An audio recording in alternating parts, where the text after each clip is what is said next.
Community infrastructure levy is a mandatory fee. So each local authority has a choice as to whether in fact they would want to adopt a community infrastructure levy. So the government basically passed the powers back in 2010, saying that yes, we will allow local authorities to adopt a CIL, but it's on their terms, and that if they want to adopt a CIL, they have to conduct a whole plan viability assessment to ensure that the CIL doesn't render development unviable. And so what we find is that the setting of the CIL was what we call net neutral, i.e. that the developer, the local plan basically took some of the money that would normally be collected through Section 106 legal agreement and passed it to the CIL. So there's no extra claim on the developer, it's just paid differently. However, CILs, once you have a CIL and it's applied against different land uses at different rates, if you get plan permission for development and you proceed to develop that site, you have to pay CIL. There's no choice, there's no negotiation, it's a mandatory fee. And therefore, developers said, well, we're already paying Section 106, why are we paying CIL? Or the other way around, if we're paying CIL, why are we paying Section 106? Well, community infrastructure levy has a very different purpose. It's to support local infrastructure within the whole of the charging authority, i.e. within the whole of the planning authority, and not to the development that's paying the CIL. So it's pooled and it's spent on a range of projects determined by the local council. And in today's terms, that's a bit of a sort of a black box, because they don't have to tell anybody what they're going to spend their money on. They can basically spend it on anything they wish, which helps the capacity of an area to function properly. So it can be spent on libraries, it can be spent on schools, it can be spent on roads, it can be spent on open space, it can be given to community groups to actually improve access to maybe village facilities or district facilities. It's a whole range of things which are to do with raising the capacity of the local infrastructure, which is very different from Section 106. Section 106 can only be spent for the purpose of which it's collected. So the local planning authority, if it says we're going to collect money for libraries, it can only spend that money on libraries locally. If it says it's going to collect money for doctor's surgeries, to expand the doctor's surgery, it can only spend it on the nearest doctor's surgery, which is next closest to the development. And if the money isn't spent within a certain period of time, usually 5 years, then the local planning authority has to hand the money back to the developer with interest charges. So one of the things that I've been advising local planning authorities to do is to actually have a caveat in their local plan, in their SPDs, supplementary plan time, to say that the normal period of time they need to arrange to spend money from Section 106 should now be 10 years, so that they actually don't then have to pay any money back.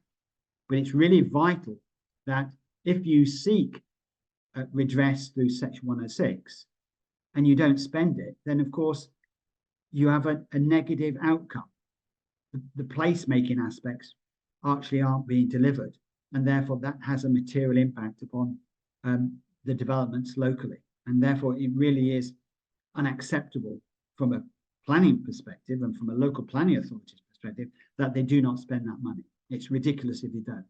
And what I would suggest you all do is you can look at the state of how much money is being spent and where by looking at your local planning authority's infrastructure funding statement, IFS.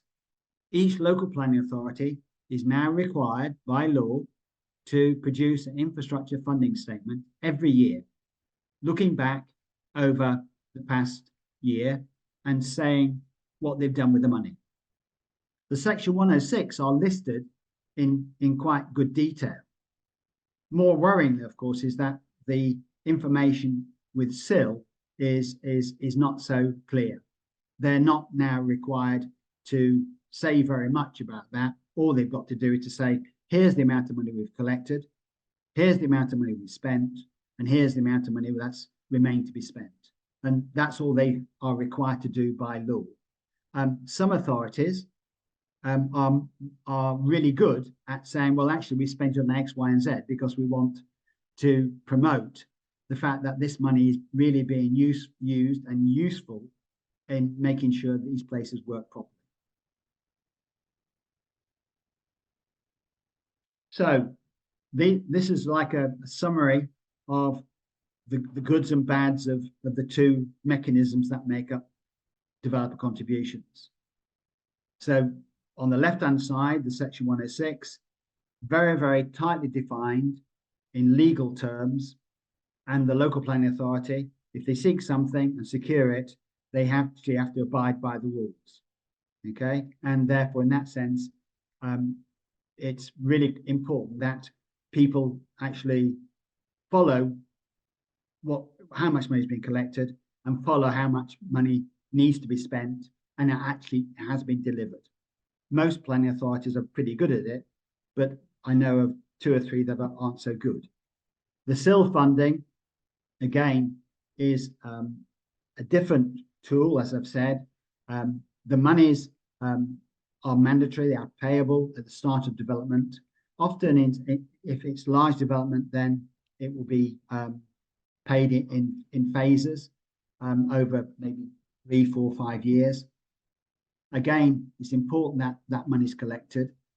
So you need to know whether, in fact, a CIL is applied to your exists, at what rate, and whether, in fact, there's a zonal rate for particular sites or particular areas.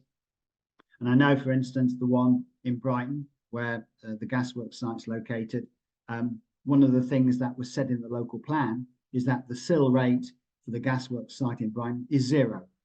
So all the need arising matters in respect of the Brighton Hove case has to be dealt with through Section 106 because there is no CIL funding, which again is an issue, because what I would think it happened was that when they ran the numbers in terms of whether in fact you should put a rate, a CIL rate for that site in Brighton, the numbers showed that in fact if they charged even £10 per square metre, it would render the development unviable.